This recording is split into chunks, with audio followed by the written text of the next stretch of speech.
अस्सलामुअलैकुम वरहमतुल्लाह। दोस्तों अजीज साथियों, जैसा कि आप जानते हैं कि केरला से एक मुस्लिम नौजवान माशाल्लाह पैदल हज करने के लिए निकल चुके हैं। दोस्तों अजीज़ों, आज के इस वीडियो में उनके मुतालिक थोड़ी सी गुफ्तगू करूंगा और ये बात बतलाने की कोशिश करूंगा कि आखिर उनका इरादा किस तरीके से पैदल हज को जाने का हुआ।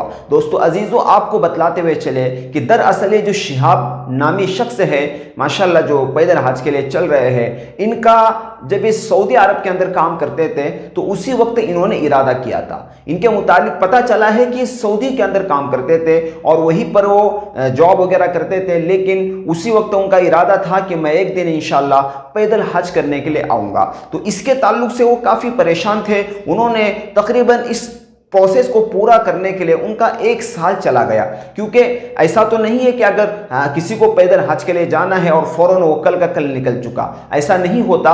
उसके लिए कुछ प्रोसेस होते हैं, उसके लिए कुछ कंडीशन होती है। तो उन्होंने वहाँ से इजाज़त लेने के लिए उनको काफ़ी टाइम लगा, तकरीबन 1 साल का टाइम उनको पूरा का पूरा लगा है सऊदी अरब की हुकूमत से इजाज़त लेने के लिए। तो दोस्तों जब उन लोगों को सऊदी की जो हुकूमत है उनको पता चला कि शिहाब नामी शख्स पैदल हज को आ रहा है, तो काफ़ी ताजुब हुआ उनको कि पैदल हज किस तरह किया जा सकता है। बिल आखिर उन्होंने इजाज़त दे दी और शिहाब जो है माशाल्लाह उन्होंने सफ़र तय किया। अब दोस्तों ये बात आती है कि शिहाब रोज़ाना कितने किलोमीटर तक सफ़र कर लेते हैं, यानी वो कितनी किलोमीटर पैदल चलते हैं। दोस्तों अजीज़ आपको बतलाते हुए चले कि जो शिहाब जो हमारे भाई हैं ये माशाल्लाह रोज़ाना 25 किलोमीटर की दूरी तय कर लेते हैं और इनका जो क़याम होता है वो किसी होटल वगैरह में नहीं होता। ये मस्जिद के अंदर अपना क़याम कर लेते हैं, फिर दूसरे दिन वहाँ से आगे निकलते हैं। इनके पास कोई रुकने का ठिया वगैरह का कोई सामान भी इनके पास नहीं है, लेकिन उनका ये कहना था कि आगे चलकर जब मेरा सफ़र काफ़ी लंबा हो जाएगा तो उस वक्त मुझे तंबू वगैरह लेना पड़ेगा, यानी जिसके ज़रिए से कहीं पर तंबू लगाकर सोना पड़ेगा, क्योंकि जब आगे रेगिस्तानी इलाके आएंगे तो उस वक्त में वहाँ पर चूँकि कोई मस्जिद भी नहीं होगी तो वहाँ पर क़याम कैसे करेंगे। तो उनका ये कहना था कि मैं तंबू वगैरह खरीद लूँगा ताकि रास्ते में मैं उसको ठोक कर वहाँ पर मैं उसके नीचे आराम वगैरह कर लूँ। दोस्तों आपको बतलाते हुए चले कि शिहाब नामी जो शख्स है इनका जगह जगह पर इस्तकबाल हो रहा है।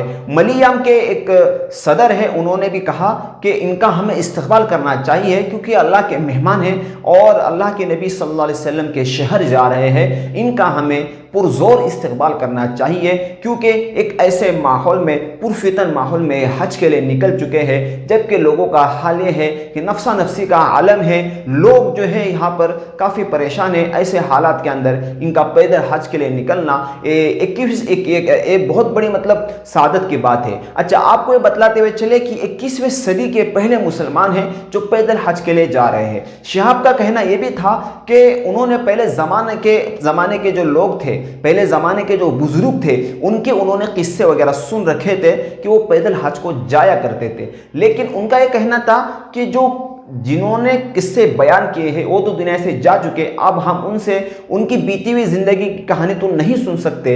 लेकिन फिर भी मैंने इरादा किया पैदल हज को जाने का, क्योंकि मेरे माँ की भी ख्वाहिश थी और मेरी माँ की दुआओं का ये वसीला भी है कि मैं पैदल हज को जा रहा हूँ। ये मेरी दिली ख्वाहिश और दिली तमन्ना थी। तो दोस्तों अजीज़ों, उनके लिए दुआ करें कि अल्लाह ताला उनको आफियत के साथ पहुँचाए। आपको बतलाते हुए चले कि शिहाब जो है ये तकरीबन 8600 यानी 8600 किलोमीटर से ज़्यादा की मुसाफत तय करके 2023 के फरवरी तक या हज के मौके पर 2023 में मक्का के अंदर पहुंच जाएंगे। ये भारत, पाकिस्तान, ईरान, इराक और कुवैत और उसके बाद सऊदी अरब तक पहुंच जाएंगे। इन बहुत सारे दोस्तों का ये कहना है कि वो किस तरीके से रास्ता तय करेंगे, क्योंकि रास्ते के अंदर समंदर भी पड़ता है, रास्ते के अंदर रास्ता भी नहीं होगा, समंदर के अंदर से वो कैसे जाएंगे। तो उनको बतलाते हुए चले कि जिस रास्ते से जा रहे हैं, मक्का का सफ़र तय कर रहे हैं, तो इसमें कोई समंदर नहीं पड़ता है, समंदर के आसपास से